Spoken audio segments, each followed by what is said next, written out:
Hi everyone, welcome to my classroom. Today we're going to be going over Outliers, the Story of Success by Malcolm Gladwell. This is a three-part video series, and this particular video gives an overview of Chapter 1, showing how the elements of Chapter 1 are different, but similar to those writing conventions that we use in essay. So if you're interested in doing a quick little overview over Malcolm Gladwell's Chapter 1, come on into my classroom.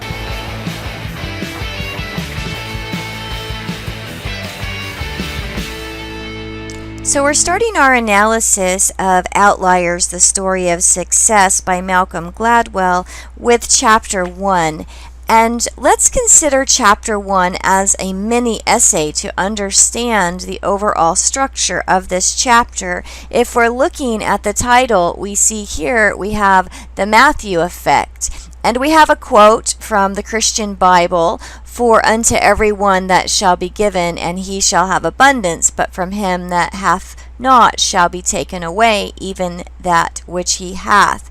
Basically what this is saying is that if you have something, then you get even more. But if you don't have something, then even that which you had in the first place was taken away from you. And so Gladwell is making this Matthew effect as one of the main points in Chapter 1.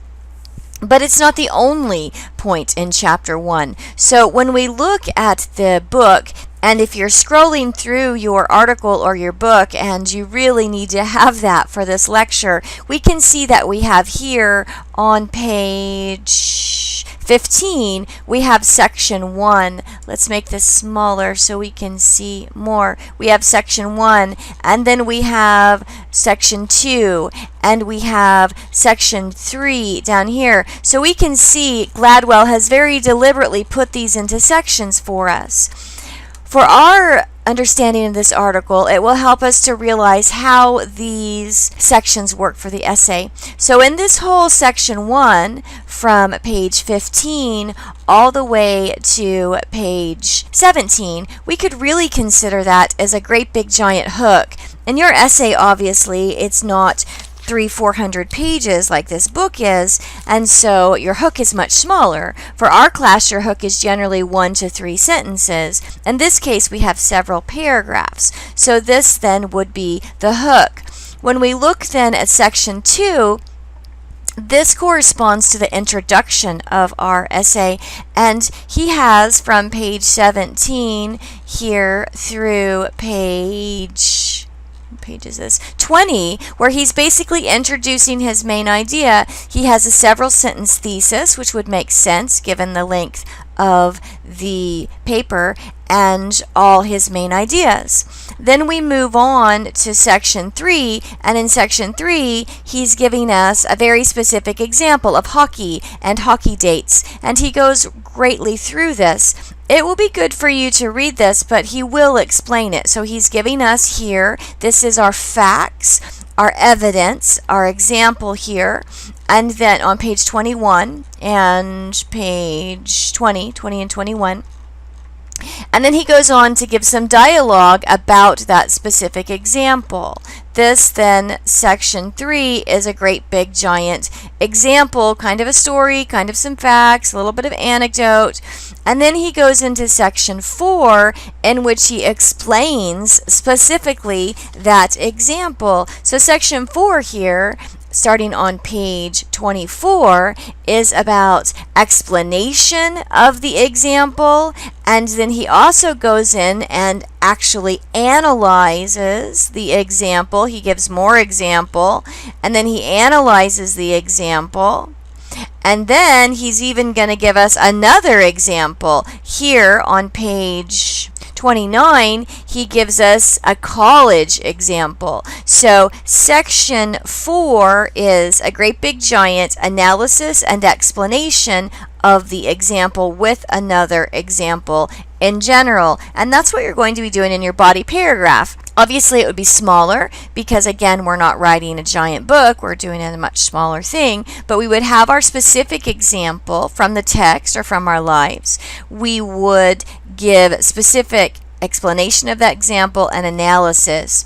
Then we move on to section 5, and in section 5 he ties it right here with hockey and birthdays absolutely back to success, which takes us then again back to section 2. So he's reminding us what this example has to do with our main idea and with our thesis of the entire chapter and the entire book. Then he goes through here, ties it to success, goes more success, and then we go through all the way down to page 33. This is all tying it to success. And then we go to section 6, which would correspond to our conclusion, where he wraps it all up. So even though this chapter is actually over 15 pages, let's see, it goes from page 34 and we start on page 15 to 34, so it's quite long compared to your essays, which are not going to be longer than probably 5 to 7 pages.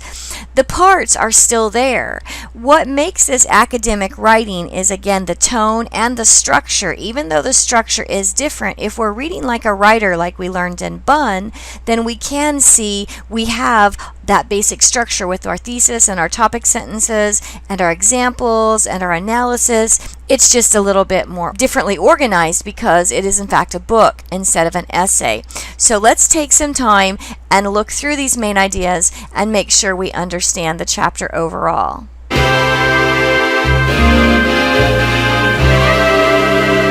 So now we've gone through chapter 1 and an overview, and we've looked at how it's similar, although different, but similar to an essay. Now remember, a 300-page book is not going to be the same as a kind of essay that you would write in class. Nonetheless, those fundamental structures of academic writing are still there, which is why Malcolm Gladwell is such a great read. I hope you liked the video. I do encourage you to go ahead and watch the next one in the series, which is the deep dive into chapter 1, and even the third one, which is vocabulary development.